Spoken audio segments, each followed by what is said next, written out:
Hello, everybody. Welcome back to another edition of the Oner First Thoughts. This week on the program, we are talking about Good Luck, Have Fun, Don't Die, directed by Gore Verbinski. Gore Verbinski, welcome back. Where you been? Gore Verbinski, who directed the original Pirates of the Caribbean trilogy, The Ring adaptation with Naomi Watts, and A Cure for Wellness. Really solid director. Hasn't made a movie in a while, and he's back with this one starring Sam Rockwell and a whole bunch of other people.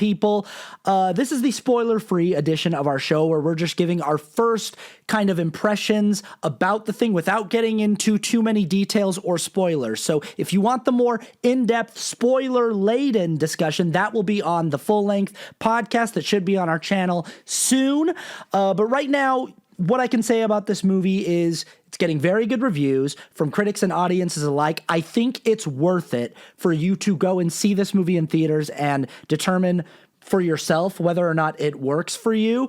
I think there's enough here to like that. I think it's worthy of a trip to the theater. I think Gore Verbinski has earned that, and I think that this film is constructed well enough that it takes you on a very entertaining ride. I'm saying all of this because, once again, I am on the outs, similar to how it was with Sam Raimi's Send Help. I'm on the outs with the critics and the audiences. I'm frustrated by this movie. I want to talk about what works first because there's a lot that works here. There's more, for me at least, that works in Good Luck, Have Fun, Don't Die than in Send Help. I'd say most of the movie works. It is a movie that looks really great. Gore Verbinski's films always look really great. It feels really thought out from shot to shot. It feels like he knew the edit of the film while he was shooting it, and all of the inserts are just really well thought out, and the scenes are all just really constructed from a cinematography perspective and an editing perspective, and it's got an incredibly gripping opening sequence. Like, the opening sequence and premise of the film are really, really strong. The basic premise of the film is that a man from the future shows up at this diner called Norm's Diner, and he asks all of the people there to join him on a quest to save the world in the future. And he's sort of going through like a Groundhog Day, time loop type deal, but we don't live with him in the time loop. He's just sort of explaining to us that this is like the 117th time he's done this. But this whole opening sequence is him convincing the people at this diner that he is for real and that he has been here 117 times and given this speech 117 different ways. And it really locks us in. Sam Rockwell is great in this movie. He's great in everything. This movie is very entertaining and really, really funny at multiple moments. It has a lot of really fun social commentary and satire that really works for me most of the way through. The major problem with this movie, the thing where I'm having the disconnect between critics and audiences is this movie doesn't have an ending. It doesn't end. And again, I will get into more details and spoilers on the full-length episode. I'm not going to talk about what the third act is or what the ending is or what any specific details are. All I'm going to say is this movie was originally conceived of and pitched as a TV show. It was pitched as a pilot. And you can really see that when you watch the movie, especially when the credits start rolling and you get to the end of the film, because this movie ends at a point where it would be a really great season one finale. Remember the season one finale of Severance? How that was such a great first season of television with so many great questions and mysteries that you wanted answered, and it ends on such a fantastic cliffhanger, and you're just like, I gotta come back for season two. Like, they can't give me season two fast enough. That's how this movie is. There are so many questions that are deliberately asked by this screenplay early on in the film that they're setting up that it's like, oh, what is this? And it's not like insignificant things. It's like really, really specific things that the screenplay is going, what is this? And pay attention to this. Remember that? We're going to come back to that. And they'll set these things up in the first two acts. They'll be like, this is really important. This idea right here is really important. This thing's going on with this character. What's that about? I bet that's going to come up later. And almost none of these things pay off. None of these things resolve or are answered.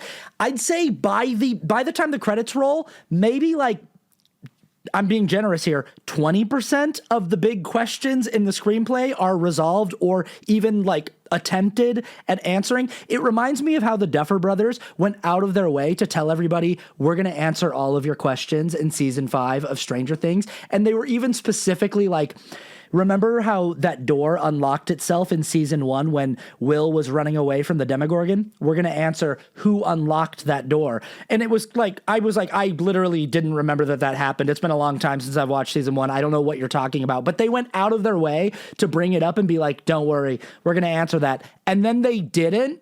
And then when people asked them about that after season 5 was over, they were like, you said you were going to answer that. They were just like, oh yeah, we kind of forgot. And that's how this movie feels. Like since it was proposed as a TV show, it just feels like they have way too much story to condense it into a 2-hour movie version. And they needed to do a better job trimming out different various storylines that they couldn't fit into this 2-hour version, that they couldn't resolve in the 3-act structure of this 2-hour movie.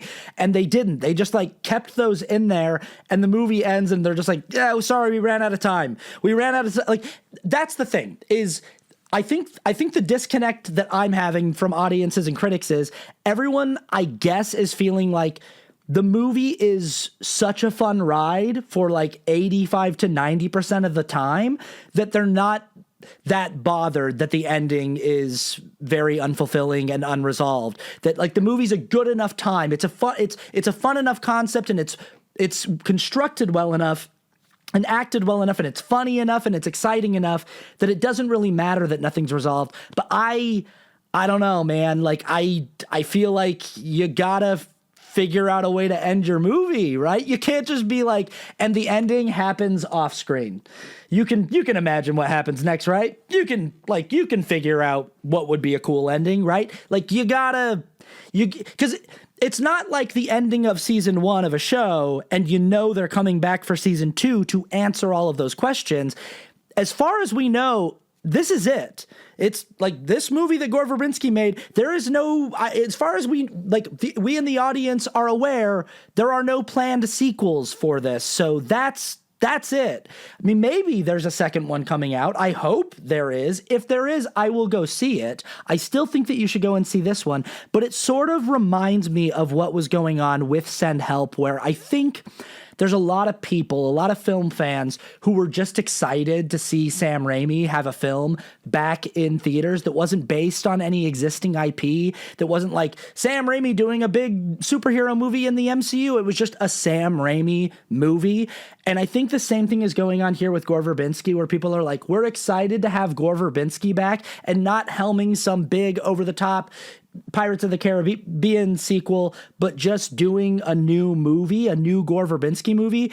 And everyone was so excited to see a film by a director that they like again. And most of the film was entertaining enough that the shortcomings of the film, they were willing to like ignore those and set those aside and go, that was pretty good. That was pretty fun. And I agree. Like, I really think most of this movie it works for the most part for me, but I think one of the most important aspects of a film is the ending. It's a reason why in the scoring metrics that Kramer and I do on this channel, one of the scores is for the ending. We give a score for the technical rating of the film and then the ending of the film. And we talk about how like the ending of a film can make or break a film. And this is a movie that like, it's working, it's humming along, it's cruising, it's interesting, it's got its own cool, interesting visual world, and it's asking lots of really interesting, intriguing questions and setting up a lot of interesting mysteries. And then it's just over, and none of those things are resolved. And for me, that's a very frustrating and unfulfilling thing. But I'm curious to know what Kramer's thoughts were, so I'm going to turn it over to him. Take it away, Kramer. Good luck, have fun, don't die. What do I think about this movie? So I saw this a couple nights ago. I really wanted to let it sit to see kind of how I felt, because I left the movie theater and I was disappointed. I was a little bit, it wasn't exactly what I thought it was going to be. Not that it was bad. There was definitely a lot of good things in there, but I wanted to let it sit to kind of think about it for a couple days. And I still kind of feel the same. I'm a little bit disappointed in this movie. It's definitely entertaining. There's a lot of really great, really funny stuff in here, but I didn't love it. I think there's some problems with it overall.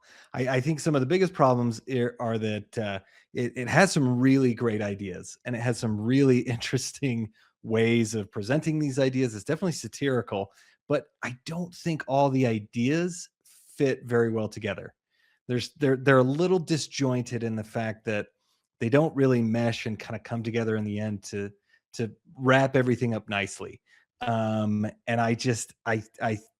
I think they have a little too many ideas going on, a little too many things that they kind of wanted to talk about. Um, and also the tones, some of the ideas. I mean, it again, this is satirizing a lot of things, but I wish they kind of would have leaned into that a little bit more and made it even a little more ridiculous, a little more crazy. Like the trailers kept saying, like, a completely unhinged Gore Verbinski, and so my expectations were a little too high. I should have tempered those, but I felt like it could have gone a little bit more unhinged, a little bit crazier. But some of the things that they're satirizing, I didn't find it. Uh, it didn't seem to fit all together. The things weren't really fitting all together very nicely. And it didn't really come together in the end. But also the pacing was too slow. It was it started out really strong and really funny, and then it kind of has these flashback moments. It's not the biggest spoiler, but they have some flashback moments, and we get into the characters, and it kind of slowed things down a little bit sometimes. And the pacing kind of slowed down, and it slowed it all down from kind of the core plot of it. Um, and there's also this is not an action movie, but the action set pieces that they have and some of the exciting scenes were not that well choreographed, not that well filmed, and it kind of took away from it. I know that they had budget constraints. They did this on a budget, which I totally understand, but also it just kind of was noticeable, kind of stuck out that it wasn't. I was kind of like, oh, that was a little too easy, or it wasn't choreographed very well, or I wasn't as tense as I felt like I should have been. But not that wasn't the biggest deal. I do have to say though, for my last part, the ending of this movie, they took a leap with it, and I kind of love that they did. The ending I was happy with. I think it was a good. I think it was kind of a good way. I'm very interested to see what Austin thinks of all this, because I think we can have a very interesting discussion on this. So stay tuned for that. But it'll be good to get into it. Good to get into the spoilers of it all, because this is all spoiler free. But honestly, go out and see this movie. I think it is a fun theater experience. Everybody in my theater was laughing when they should have been laughing. Sometimes maybe not, but everybody seemed to have a good time. So go see this movie in the theater. Definitely comment below on this one or on our full spoiler review of what you thought of the movie. Did it work for you? Did you like what they were saying? Did you like the satire of it? Did it all fit together for you? Let us know what you think. We'll talk about the movie, because I think it's a good one to talk about. And we will see you guys on the next one.